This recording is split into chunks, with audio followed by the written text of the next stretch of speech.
ہجرت کا زمانہ تھا اور لوگ مکہ چھوڑ کر مدینہ جا رہے تھے۔ ایک صحابی ایک عورت سے محبت کرتے تھے، وہ عورت جو ہے وہ ہجرت کر کے مدینہ چلی گئی، تو وہ صحابی بھی اس عورت کے پیچھے مدینہ ہجرت کر گئے۔ لوگوں کو جب پتہ چلا تو انہوں نے حضور کو بتایا کہ جی ایسا ہوا ہے یہ واقعہ،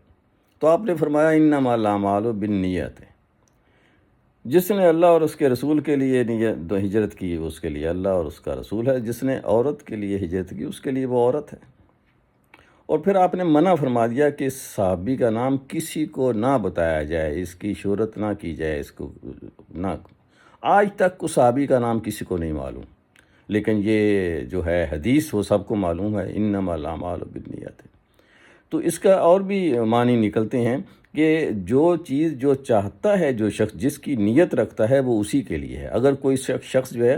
وہ دیکھتا ہے کہ میں بہت سخی کہلاؤں، وہ اس لیے سخاوت کرتا ہے تو اس کا اجر و ثواب یہی ہے۔ اور اگر کوئی بہادر اس لیے ہے کہ وہ جہاد میں جاتا ہے کہ میری بہادری کے چرچے ہوں، اس کا اجر و ثواب بھی اسی کے لیے ہے۔ اور اگر کوئی چاہتا ہے کہ متقی کہلاؤں، لوگ مجھے کہیں کہ ماشاءاللہ کتنا اچھا نیک آدمی ہے، تو اس کا اجر و ثواب بھی جو ہے وہ اسی دنیا کے لیے ہے۔ اور اس کو بڑا اچھا ایک جگہ